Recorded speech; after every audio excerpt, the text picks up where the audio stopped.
me mërëmoda shumë publik, veç se ti rregulloj disa detaje këtu online. Shpresoj që jeni të gjithë mirë. Ka pas një ditë shumë interesante sot ka qenë.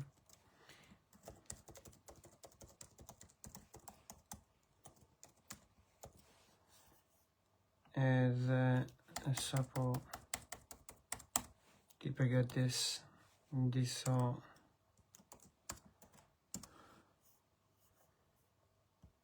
linqe edhe sa po të lidhe njerëzit, ne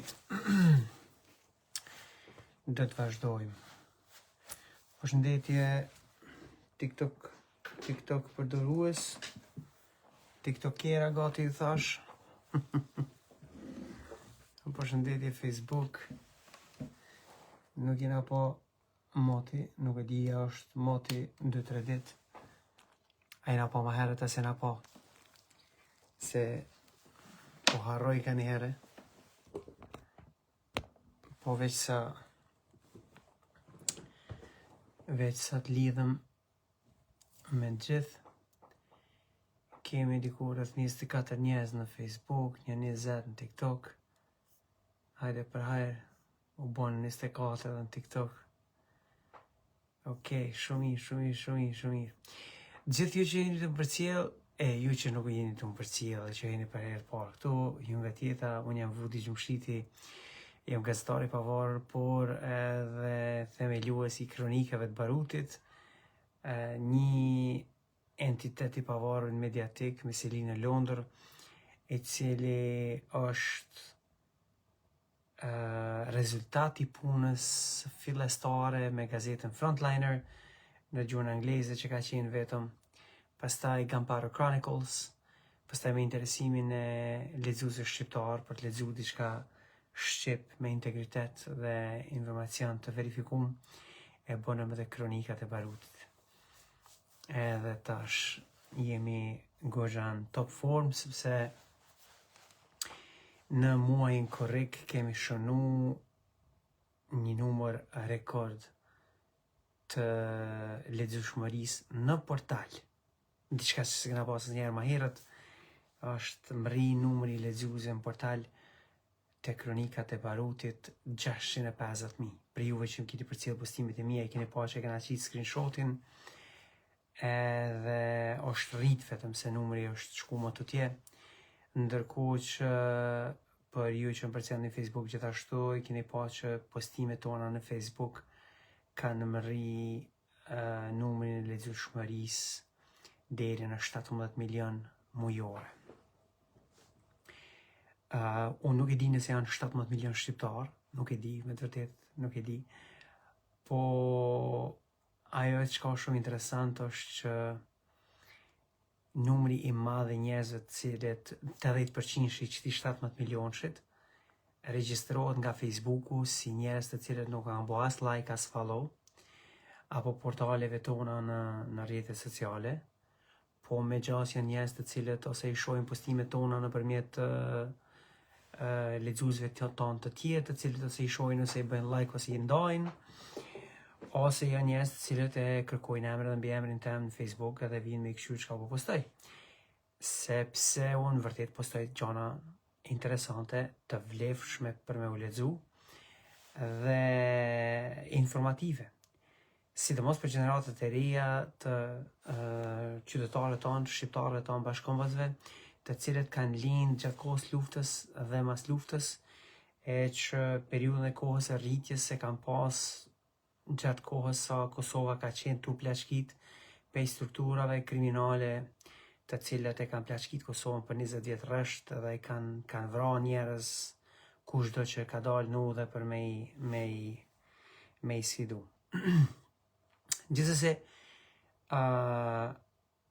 këtë javë kemi nis javën me një seri të artikujve hulumtues, ku ne i kemi bo një hulumtim 7 mujor të botimit të artikujve të Gazetës Nacionale dhe të Berat Buzhales, pronarit të saj, para periudhës së sulmeve të Banjskës në 24 shtator të vitit 2023, gjatë dhe më pas.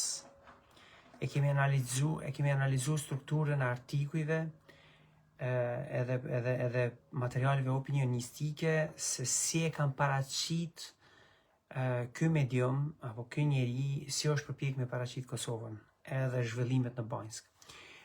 Ajo që kemi gjetur është vërtet shqetësuese. Ajo që mund të them, sepse nuk po du me hy në detaje të gjetjeve tona hulumtuese, po du me javlon juve i dashur publik me i lexu materialet. I pari hulumtim ka dalë ditën e djeshme, ditën e hënë, ku quhet Kosova në bankën e të akuzuarve. I dyti ka dalë sot, gurët, parat dhe pushteti. Dhe i treti, i cili është i planifikuar për me dalë nesër, quhet politikani që duhet përbuzur. Pastaj do t'jen i katërti që do t'jen pas nesër dhe i pestit do t'jen ditën e premte. Krejt këto materiale janë të bazuara në atë që quhet Open Source Intelligence, pra mbledhja e informacioneve nëpërmjet burimeve të hapuna. Çdo pretendim i yni është i bazuar krejtësisht në materialet e botuara nga Gazeta Nacionale e Berat Buzhales. Ne kemi konfrontuar zotin Buzhala me pyetjet tona lidhur me gjetjet tona hulumtuese rreth këtij hulumtimi dhe siç e dini, siç edhe mund ta keni lexuar në Gazetën Republika, masi që na ja kena dërguar pyetjet zotit Buzhala, ai e ka bo screenshot, pra e ka bo fotografinë e dy pyetjeve të para, edhe e ka po postimin ati materiale në Facebookun e tij, edhe më ka shoh me nonë.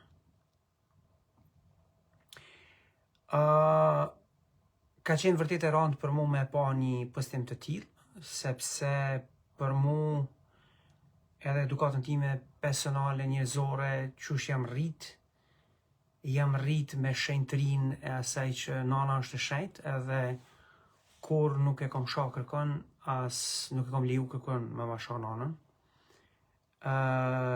Mirë po, zoti Buzhala ka zgjedhur një sjellje të tillë, edhe kjo është vetëm në përputhshmëri të plot të karakterit të tij.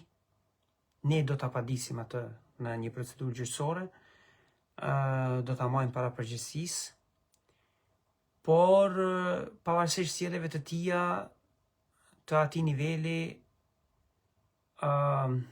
puna jo nuk do të ndalet.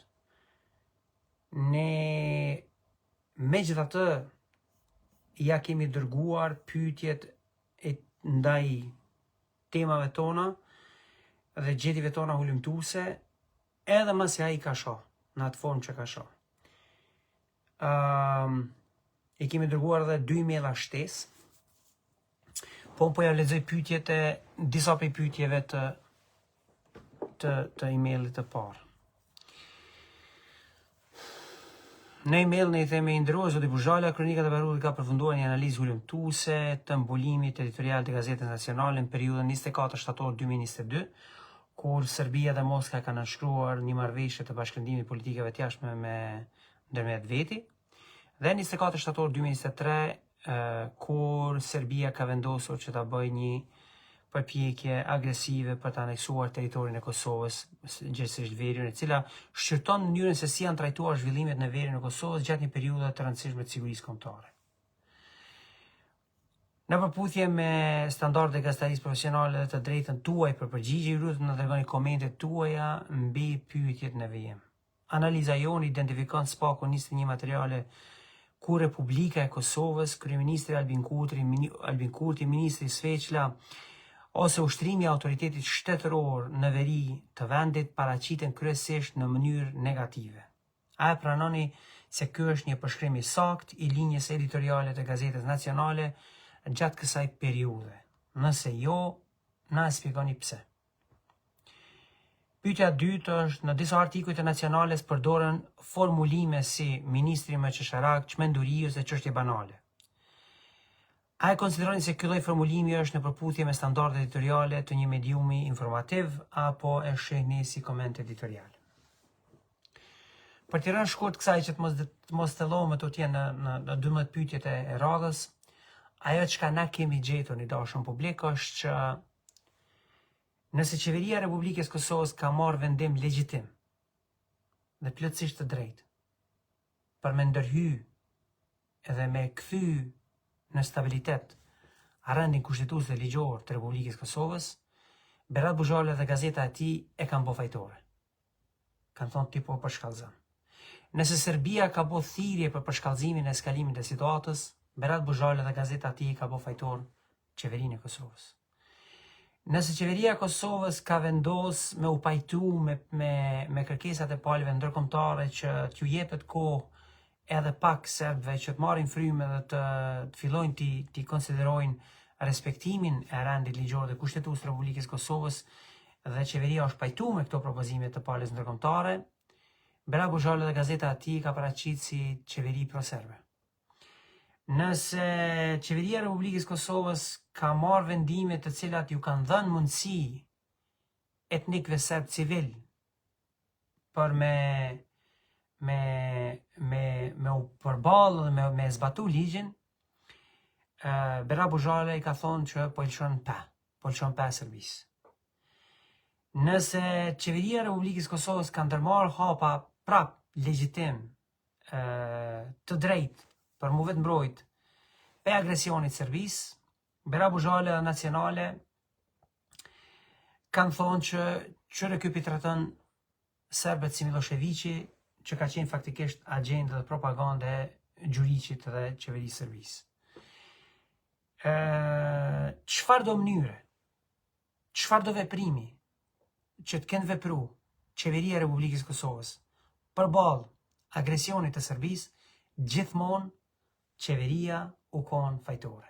Gjithmonë në përmbajtjen e tematikave që këta i kanë shkru, i kanë paraqit Republikën e Kosovës si fajtore, si shkaktare të krejt krizës. Edhe pse kriza filloi me u përshkallëzu, dokumentueshëm, verifikueshëm, konfirmueshëm, fill pas në nënshkrimit të marrëveshjes Beograd-Moskë për bashkëndime politikave të jashtme të Serbisë në Ballkanin Perëndimor me Moskën zyrtare. Atë botë, unë isha në Ukrainë, duke raportuar për gazetën Guardian, që nga muji korrik i 2022-shit, unë kam filluar me raportu luftën e Ukrainës edhe në shkurt të vitit 2022, kur filloi invazioni i plot ushtarak i Rusisë në përpjekje për me pushtu Ukrainën. Fillimisht kam shkuar atje për CNN, pastaj për BBC, pastaj shkova me gazetën Guardian, ku edhe kam nejt aty deri në tetor, me sa kujtoj, të vitit 2022, sepse pastaj në nëntor shkova në Moldavi, në një ulëndim tjetër për Foreign Policy Magazine, por që kam gjurmuar edhe për lidhjet e Grenelit me Vladimir Plahotniukun e Moldavisë, i cili ishte pion i Putinit dhe i cili po e merrte ndihmën e Grenelit në një përpjekje për me përmbyt qeverisjen pro-perëndimore moldave. Edhe unë para se me shku për Moldavi, kur e marrë vesh nëpërmjet Associated Press, sepse kam me në lidhje me Associated Press, duke qenë se kam punuar me ta në Londër,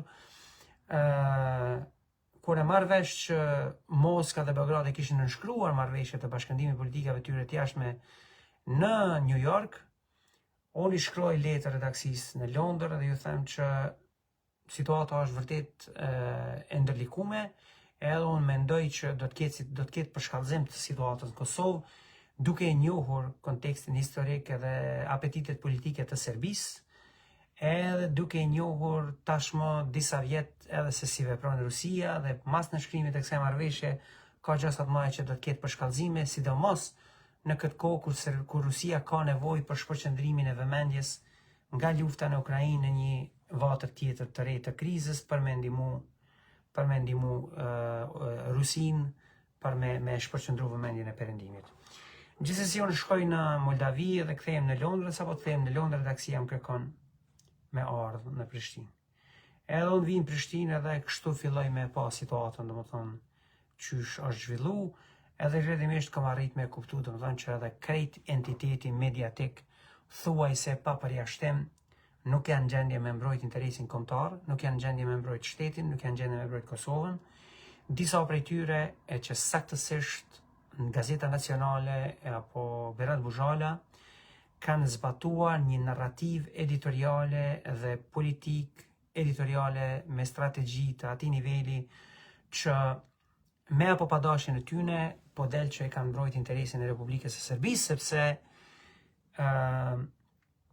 kur Serbia është fajtore e vërtet edhe shkaktare krejt krizës së sigurisë në rajonin e Ballkanit Perëndimor, specifikisht në Kosovë, dhe ti si redaksi del dhe akuzon Kosovën viktimën e këtij operacioni shtetnor brutal, unë nuk e di çka mundesh me thonë ti tjetër, pas që të mbrojt interesin e Serbisë. S'mundesh ti me mbrojt, s'mundesh ti me thonë që nuk e ke mbrojt kriminalin kur ti je përpjek me arsyetu aktin kriminal kriminalit, edhe je përpjek me fajsu viktimin që nga të rast është Kosova. Gjithsesi, nuk po du me folë me ato tje detaje lidhur me këtë, sepse jemi përpjekur me të vërtet ta përshkruajmë këtë material në një gjuhë jashtëzakonisht të përmbajtshme, profesionale, duke qenë se Kosova është dhimbje në shpirt për mua si për çdo qytetar të Kosovës, si për çdo shqiptar që jeni këtu, edhe për atyne që s'jeni këtu.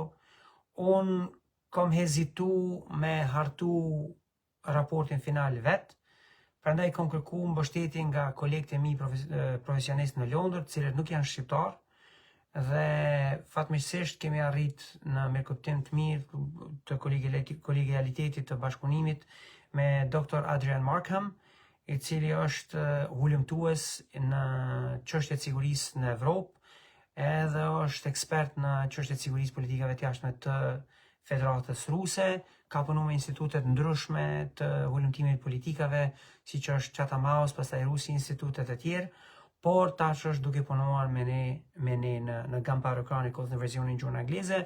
Mirë, po normalisht mendimet edhe hartimet e tia i kemi përkthyer në gjuhën shqipe dhe i kemi bërë një seri reportazhesh të përbashkëta.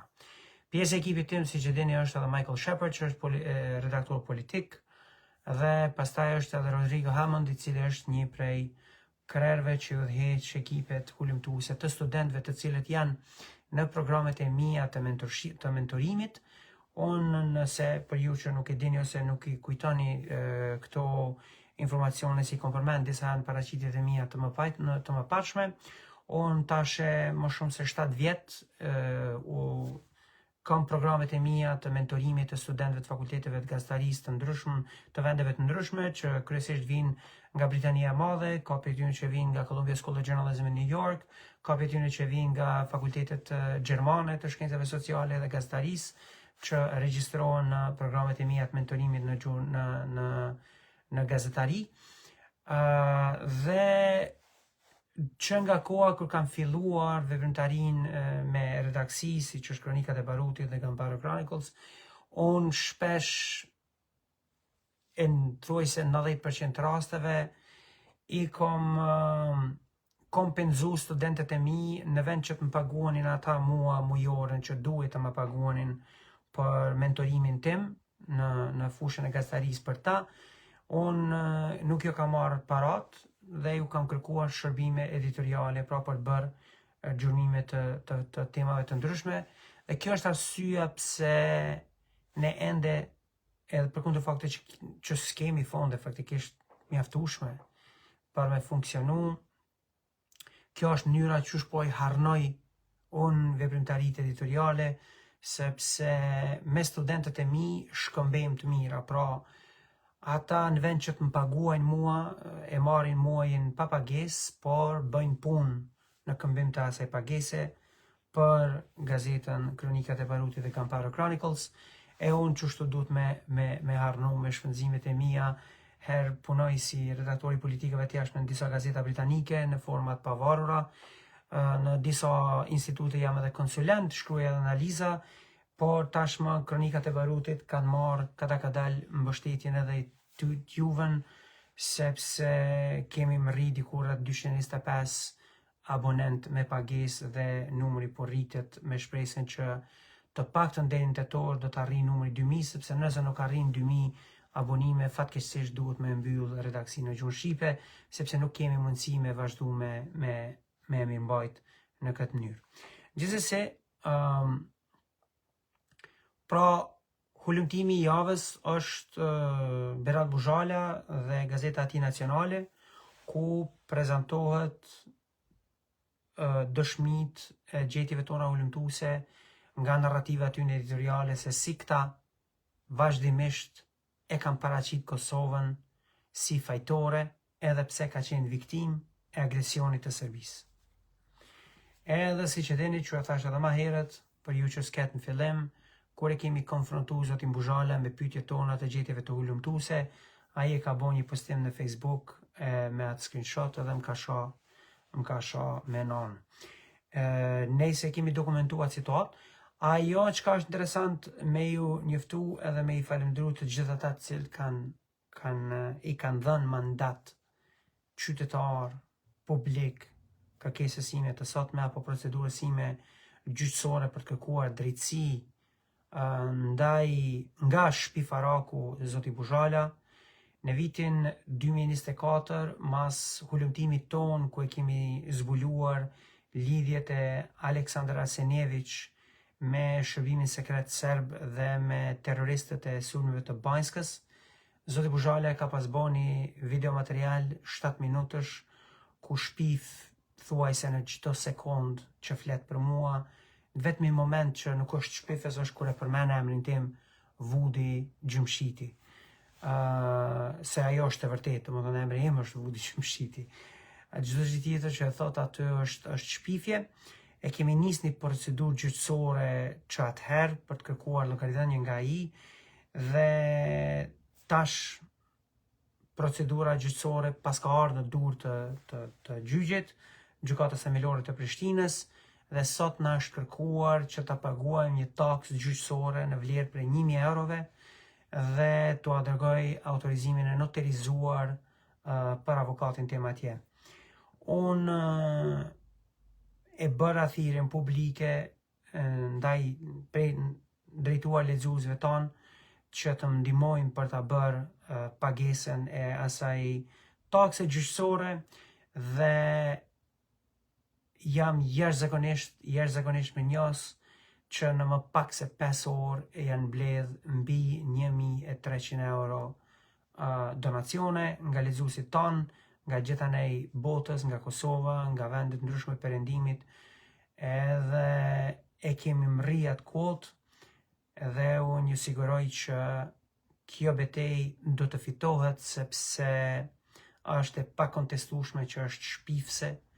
Ajo video 7 minutë që e zoti Buzhala është e pakontestueshme që është thyrje e ligjeve dhe rani kushtetues të Republikës Kosovës, të cilat të drejta janë të garantuara me ligj për mua dhe secilin figurë publike. Mirë po, besoj që do të jetë për herë të parë që dikush nga figurat publike do ta konfrontoj zotin Buzhala me shpatën e drejtësisë, me shpatën e ligjit.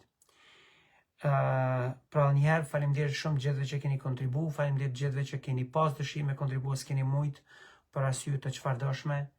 Faleminderit të gjithëve të cilët jeni gjithmonë në mbështetje të punës time editoriale, gazetareske, për ta zbardhur të vërtetën në atë Kosovë e cila është plaçkitur për 20 vjet, intelektualet e së cilës janë vrarë, luftëtarët e lirisë të së cilës janë vrarë, gazetarët janë vrarë, politikanët janë vrarë, dhe vazhdimisht kanë qenë të kërcënuar.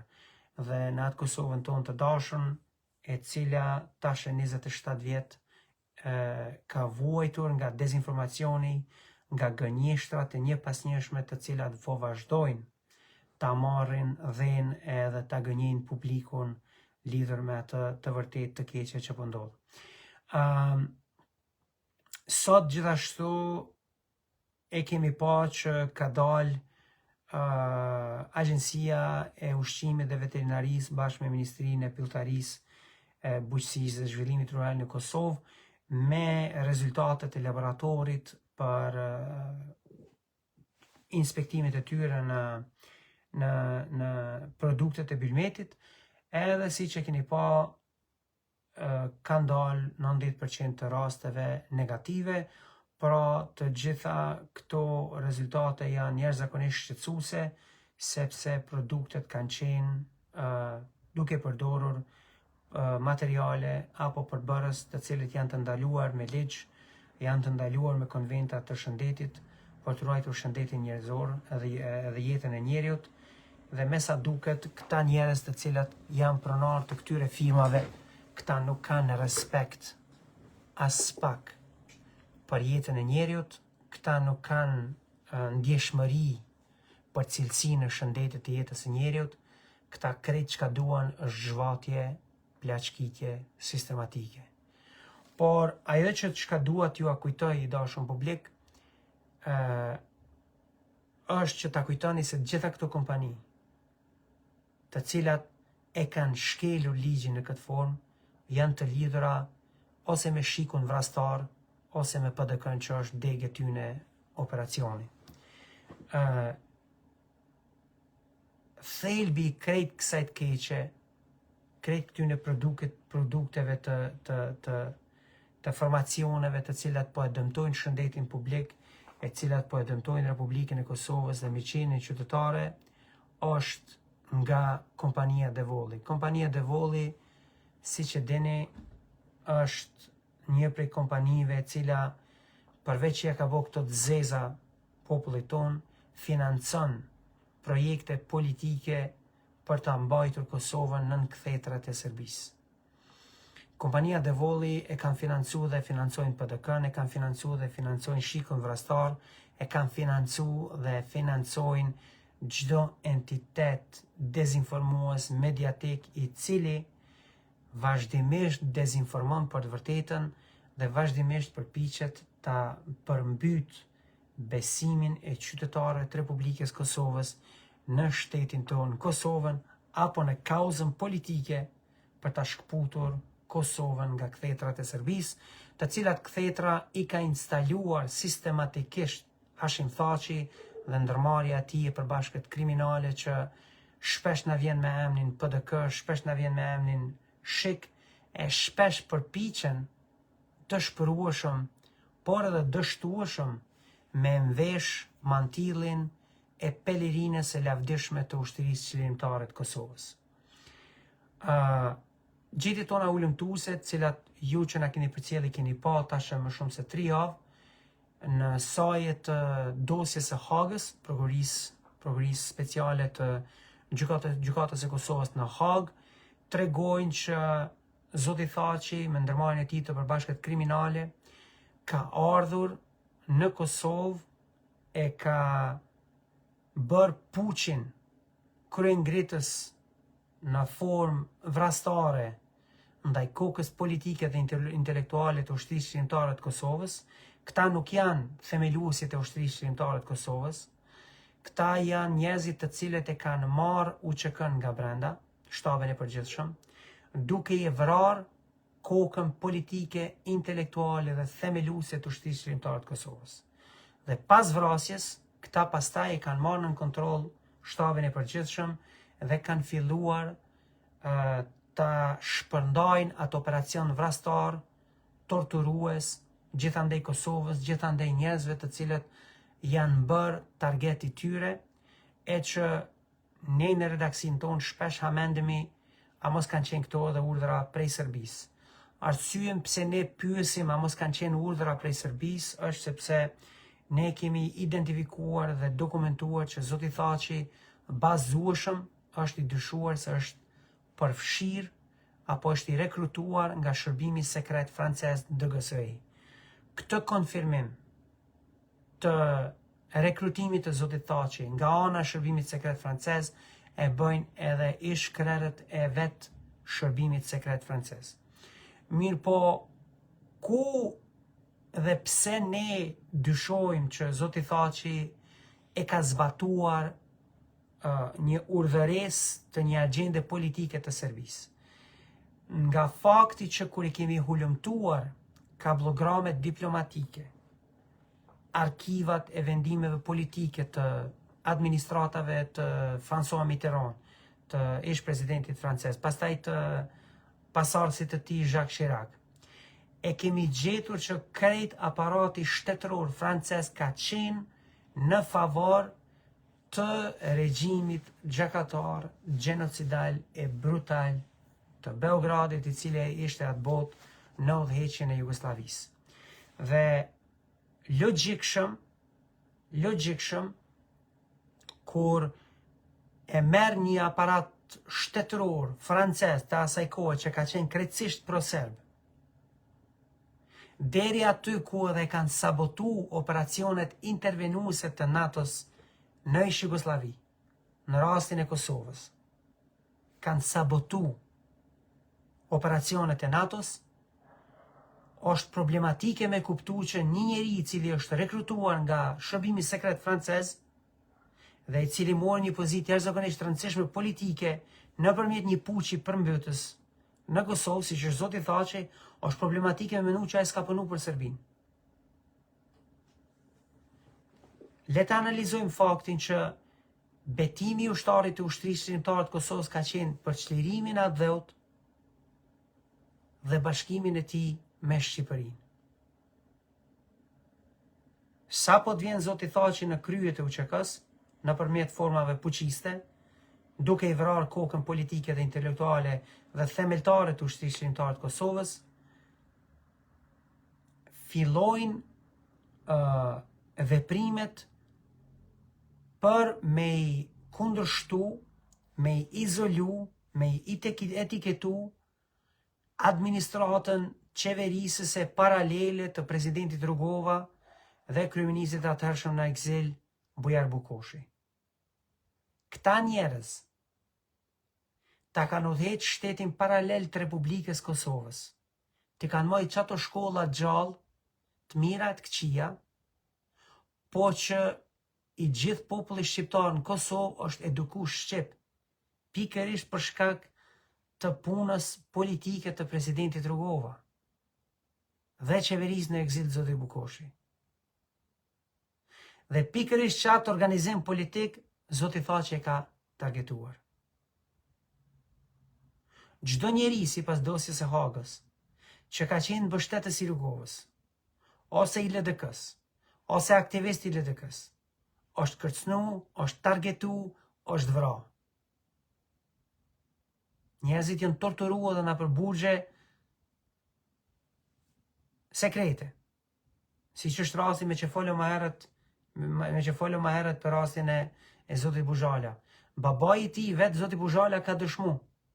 Babai i tij ka qenë i torturuar nga operacionet të ndërmarrjes së përbashkët kriminale, të cilën ndërmarrje të përbashkët kriminale ka udhëhequr Zoti Thaçi, të cilin Thaçi vetë Zoti Buzhala sot e mbron. Jo dhe të gjithë ne e keni parë paraprakisht Zotin Buzhala nëpërmjet mediave të ndryshme ku ka folur hapun që Thaçi duhet më u përballë me drejtësinë, ku ka kërkuar drejtësi për babain e tij, ku shkoi, ku e harroi, ku e shiti drejtësinë për babain e tij. Zoti Buzhala vetëm ai e din, dhe ai duhet ta sqarojë këtë para publikut. Se është çështje publiku ajo, e interesimit të publikut për ta ditë atë situatë. Gjithsesi, do të thënë, për redaksin tonë, me krejt ekipin tim editorial, është problematike me menu se Zoti Thaçi nuk ka punu për Serbinë, duke qenë se konfirmoshëm ka punu për shërbimin sekret francez, i cili ka punuar nën direktivat e Parisit zyrtar apo Pallatit Elizee për ta mbështetur qëndrueshmërinë e regjimit brutal, gjakatar, genocidal të Miloševićit në Beograd, deri aty ku i kanë sabotuar operacionet intervenuese të NATO-s. Dhe kur analizon krejt veprimtarinë e vendimeve politike të Zotit Thaçi, qoftë gjatë kohës kur ka qenë kreu i shtabit të përgjithshëm, qoftë gjatë kohës kur ka qenë kreu i qeverisë së përkohshme të institucioneve përkohshmeve qeverisë të Kosovës, qoftë gjatë kohës kur është shpall pavarësia, ton kohën ka bo veprime sabotuese kundër interesave të Kosovës në favor të instalimit të kthetrave të Serbisë mbrana në Kosovë.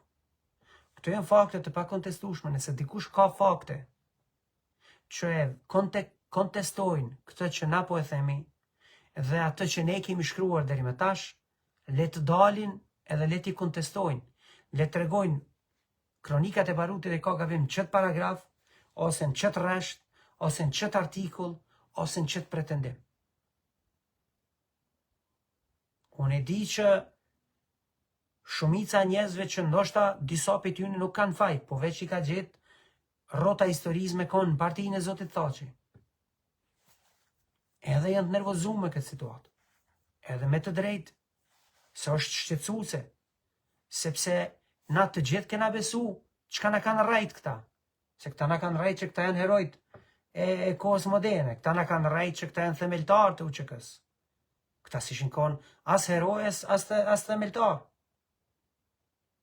Zoti Thaçi, sipas dëshmive tashmë të konfirmuara, ka urdhëruar mos lëshimin e komunikatës për familjen Jashari kur ata kanë ra heroikisht. Gani Geci e konfirmon që vllau i Hashim Thaçit, Gani Thaçi, është shpion i UDB-s dhe i cili ka prej në bez familjen Jashari. Rifat Jashari shihet me një video ku i thot Hashim Thaçit mos më hajde më në shtëpi. Jakub Krasniqi e konfirmon që Hashim Thaçi edhe Kadri Veseli kanë pas probleme serioze me familjen Jashari, edhe nuk janë të mirë pritën aty.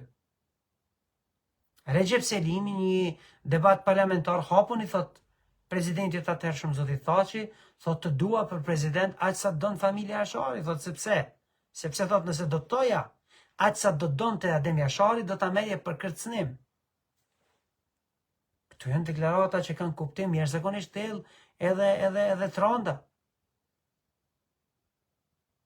Dhe çdo veprim i nënshkrimit të marrëveshjeve ndërkombëtare që i ka bërë Zoti Thaçi në emër të Kosovës, çdo marrëveshje ndërkombëtare është bo në favor të Serbisë. Çka e ka motivuar Zotin Thaçi me bo veprime të tilla? Pos, siç edhe kemi dokumentuar, fakti që ka punuar për interesat e agjendës së Serbisë në Kosovë, por nëpërmjet flamurit francez, nëpërmjet francezëve.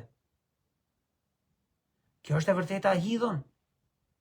Nuk po shoh që disa po thonë jo ti je shpion, jo që më paskonën e shpion, të kisha rrejt ty që Hashim Thaçi që është i mirë. Me paskonën e shpion, onë të kisha ardhur, të kisha thënë që çdo politikan që po e bën një plan politik për me e shpëtu Kosovën nga Serbia. Unë kisha ardhur, kisha thënë që ajo është gabim. Po unë s'po i them që ajo është gabim. Tashti, ja jo që po më thoni mu shpion, sini të kuptu Shqip, ja jeni shkije, Bovakia, edhe keni ardhur të kamuflu me identitet shqiptarit, se leto është me marru një flamur shqiptar atë në TikTok e në Facebook. Ja jeni shpionat vërtet të shkive, sepse doktrina operative e dezinformacionit serb është identifikoj të gjithë patriotët, izoloj me etiketime, edhe eventualisht vriti. Edhe akuzoj patriotët që janë shpiunë. Tash ju po e bëni që ato. Sepse ti për më thonë mu që jam shpion, ti dosh me dokumentu. Dosh me nxjerr narrativen tëme editoriale, që është pro-serbe. A është pro-serbe? S'është. Ose gjeba ti ku është. Dosh me gjeti mua krejt dëshmin, dosjen tëme. A jo mune me vëmtarin time gazetariske pro-serbe apo jo? S'ki ku e gjenë. Sepse s'ka dëshmi tilla, sepse unë nuk jam. Sepse unë verifikueshëm, punoj për interesat mia patriotike, kombëtare, të vendit tonë, të shtëpisë tonë kolektive. Unë jam autori i hulumtimeve gazetareske që ja u ka shpartallu Serbisë krejt kolonën ndërkombëtare të diplomatëve ndërkombëtar të cilët kanë punu për Serbinë. Apo doni me ti numru? Richard Grenellin, e kom shpartallu. Ja kom zbulu krejt rjetet me Moskën, me Serbinë, me krejt të operacionet të cilat janë edhe kërcënim e sigurisë kombëtare amerikane, gjë që ka rezultuar për mi ja revoku certifikatën e sigurisë kombëtare amerikane. Edhe është dëbuar nga rjeti i ngushtë i Trumpit. Gabriel Escobarin. Unë ta kom ekspozu. Unë e kom zgjedhë dokumente që ajo është i korruptuar për Serbisë. U shkarku për punës. S'ka më fuqimi bot dam Kosovës. Miroslav Lajçakun. Redaksia joni ka gjetë hulumtimet që ajo është i lidhur me institutin me gemët Moskës. Edhe në momentin që ja kemi dërgu pyetjet Komisionit Evropian, të nesërmen në shkarku, të nesërmen ata kanë dalë me deklarat, edhe kanë thonë që për shkak të rrethanave të parashikuara, zoti Lajçak nuk është duke punuar më si diplomat me BE-n dhe nuk do të jetë më ambasador siç ishte parasaktuar i BE-s në Zvicër. Ka përfundu karriera ati diplomatike në janar vitit 2025, për shkak të hulumtimeve tona. Ambasadori Gjerman Rode, i cili bën të thirrje qytetarëve të Kosovës edhe mos mi besu institucioneve të Republikës Kosovës. Edhe atë ne e shkaktuam shkarkimin e tij. Këto janë dëshmi të pakontestueshme. Kështu që të lash ty që po më thu shpion të veç sa ti dëgjosh të argumente dhe tash në ta futi ty e blok, se pas kemi nuk këtu maskën, se ti s'mervesh ndryshe. A më kupton? Së mund është me më thonë mu shpion, as gjak serbi, se unë shqip po të flas, shqip po të veproj, por shqiptari po veproj. Verifikueshëm. E gëzoj privilegjin e besueshmërisë më shumë se 17 milion lexuesve. Ti mund është me piskat që shdush e me shkru qka dush këto. Kote ki. Mund është me më qu kërcnime, mund është me shku edhe me ma kallë shpinë e prendërve, që është edhe ma kini sëlmu. Atë shpi shkijet e kanë kallë natën, edhe shqiptartë e maskum me rrjete kriminale e kanë sëlmu edhe kanë demolu gjatë të torit vitit kalum. Jo mundeni mi bo këto sene. Amo, te une ju s'muni me ardhë. Si s'ju pranoj heqëne, apo kupton. Ju shpartalojne, një me një, dhe kom me ju shpartalu. Kupton e mirë që kom me ju shpartalu. Ose dorzohuni, nalini këtë makabritet, se është ma mirë për juve sa ma herët, ose paloni o pingat edhe ikni për shpije, sa si kom gjetë. Apo kupton, se une kom me ju gjetë. Kom me ju gjetë, unë jam gazetar hulumtues, që 20 vjetë punojnë për terenet luftës. S'keni bre ku më mshef jo heq për meje. Në momentin që une ja u vnoj synin, shans nuk keni më mshef për meje. Heq. Kote keni. As me më vra nuk mundeni që shi keni vra njerëzit për para, që keni vra gazetarët.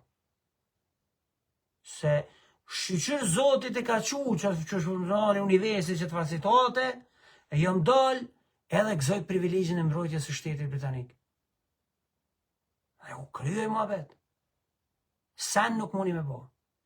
Paloni u pangat edhe ikni, sa ma heret sa të muni, në mushi me ik, po edhe kur tikni komarë këm ju gjithë, ose në bëllë në gojën, kalzoni që i kini rapi shpon shaj kini bo këti veni. Apo kupton? Se jo, motivi i juj për me bo këtë luft, është i keq, është motiv dasha keq, është motiv për me mbrojt krimin. Motivi jem, është dashni për atë dheun, apo kupton? Njezit janë gjendje me vdek për këtë punë. Qysh edhe dim që kanë vdek, kanë ro heroikisht për me shtiru atë dheun. Për mu, kjo punë që ka unë e boj si gazetar është shlirimi atë dheut nga bandat, hordhit, kriminale, të cilat janë të munu me majt Kosovën për bishti në kthetrat Serbis. Edhe unë nuk kam me kursy kur gjohiq.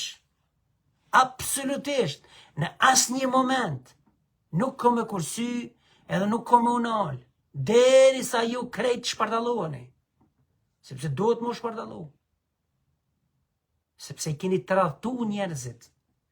Kanë ra njerëzit për çlirim. I keni tradhtu. Ja u keni vra bashk luftëtarët e lirisë, herojve të rënd. Herojve të rënd për liri ja u keni vra bashk luftëtarët e lirisë. Gazetarët e këtij vendi I keni vra. Politikantë, intelektual, kokat themeltarët të themelimit të ushtrisë shqiptare të Kosovës I keni vra. Nuk keni ku me shpëtu ju. Edhe nëse vdes unë ka me pas tjerë të cilët kanë me ardhë, edhe kanë me lyp drejtësi. Ka dek nona asaj pune. Gjithsesi, për fundi dashur publik, du me ja kujtu që disa herë në paraqitjet e mia paraprake, unë kom kërku edhe kom apelu publikut për me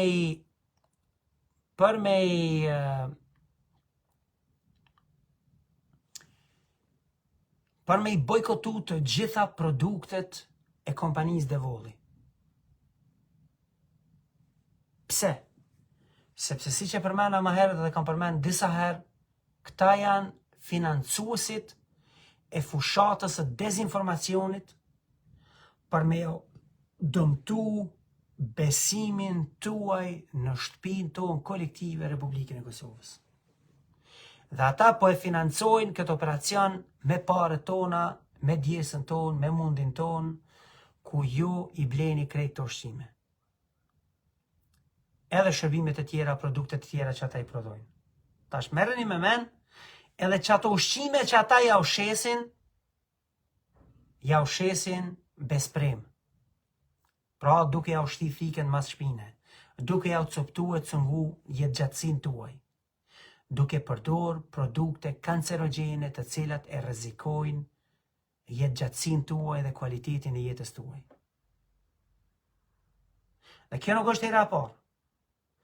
Këta kanë shit edhe mill të prodhum prej grunit I cili ka qenë I destinum grun veç me u hongër pej lopëve. A e kujtohet viti 2017. Në vitin 2017, këta kanë shit, u patën kap, edhe mos t'kesh Shqipnia me reagu në Kosovë s'pas ke s'kish pas plan kërkush me reagu. Po në Shqipni ka pas reagim prej millit të importum nga Kosova, pej Devolve dhe rrjeteve tyne biznesore, I cili mill ishte prodhuar nga gruni I cili ishte destinuar për me hongër vetëm prej lopëve. Shqiptarë të dashur, Devollt e kanë financuar dhe PDK-n, e cila ka plaçkit Kosovën deri në gojë. E kanë financuar dhe AK-n, e cila është gjithashtu plaçkitse e Kosovës. Prandaj bojkotoni krejt produktet e tyne bojkotoni. Nuk kena dëshmi më të madhe dhe motiv më të madh se do të mi bojkotu. Dhe me krejt çato pare që ta I marrin pe meje, pe te, pe se cilit prej nesh. Lere që po na helmojnë ushqime, e na japin produktet këqia, e po na helmojnë edhe me ekrane televizive të e financu rrenën dhe dezinformacionin në shtëpi tona, ata po financojnë edhe parti politike të cilat me kauz politike e kanë me majt Kosovën nën kthetrat e Serbisë. Bojkotoni, jo nesër, jo mas nesër, po dje. Sa ma herët. Këputni kontratat tuaja televizive me Art Motion. Krejt ju që I keni kontratat televizive me Art Motion, internetin me Art Motion. Krejt ju jeni të qu paren mullit Devolve. Devollt kanë programe biznesore të përbashkëta me Serbin. Art Motion është e përbashkët me Telekomin e Serbisë. Mos I jepni pare Serbisë.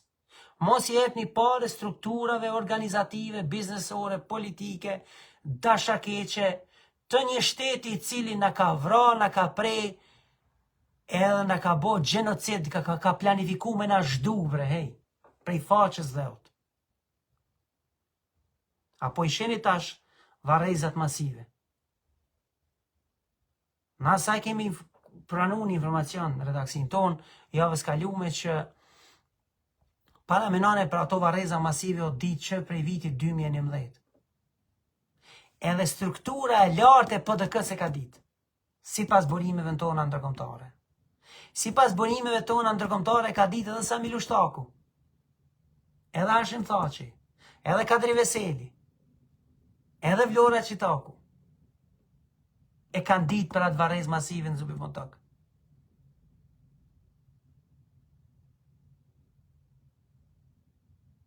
A nuk janë krejt që ta njerëz të cilët refuzojshin edhe e kundërshtojshin Kosovën me marrë kontroll në veri të vendit? Por shka? Këta leqi pas kanë pas qëllim me i fshej interesat e veta dhe me arrujt interesin Serbis. Po këta pas kanë pas qëllim edhe me mos zbulu varreza masive atje.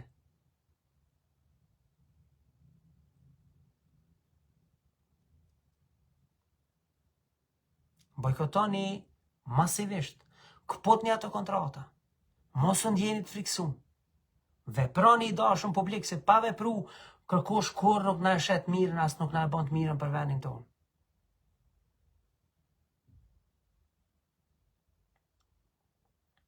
Ka që kisha për sonte, faleminderit shumë për vëmendjen, mos harroni, abononi me kronikat e Barutit, edhe në mënyrë që ne të kërkojmë, të ndërtojmë, të konsolidojmë buxhet, e të vazhdojmë, e të hulumtojmë, edhe të ekspozojmë këtë të zeza e këtë të këqija. Deshtën apo s'deshtën rrjetet kriminale. Faleminderit edhe njëherë të gjithë juve të cilët i keni majt një mbështetje të jashtëzakonshme sot, duke më mbështet për me pagu taksën gjyqësore, me të cilën procedurë gjyqësore ne do të përballim Berat Buzhalën, ish deputetin e PDK-s, operatorin e ortakun e Zvonko Veselinoviqit, e Radoqiqit, zotin Berat Buzhala. Qoshim me shnet edhe lexoni ulëmtimet tona të përditshme deri të premten, sidomos për Berat Buzhalën, sepse janë të rëndësishme që ta kuptoni në mënyrë të dokumentuar se çka ka bëu ai dhe çka i ka bëu këtij vendi. Ditën e hane është një ulëmtim ekskluziv, është një informacion të cilin na e kemi pas që nga prilli vitit kaluar, mirë po, kemi hezitu me e botu duke qenë se s'kemi pas dëshmi. Dhe dëshmia na ka ardhur në redaksin ton si një kulaç i një ëmbëlsire javës që po shkon. Edhe tani më e kemi konfrontuar palën në fjalë me gjetjet tona hulumtuese të vërtetuara dhe dokumentuara, po i presim përgjigjet, e dim që e kanë lexuar emailin, kanë lexuar pyetjet, s'ka përgjigje, ka heshtje, por ne do ta botojmë storien me kismet ditën e hënë në mënyrë të dokumentuar dhe vërtetuar si gjithmonë i botojmë hulumtimet tona. Mirupafshim juve në Facebook, po rri edhe pak në TikTok, nëse keni disponim me ardh, hajde në TikTok, dikush për juve që keni TikToka, se mundet me ndodh që edhe jo jepi mundësinë me bën ndonjë pyetje nëse doni me bë pyetje drejt për drejt, për shkak që fatkeqësisht Facebooku nuk i ka atë infrastrukturë, po TikToku e ka mundësinë që me u lidh me lexues. Qofshim me shnet e mirupafshim.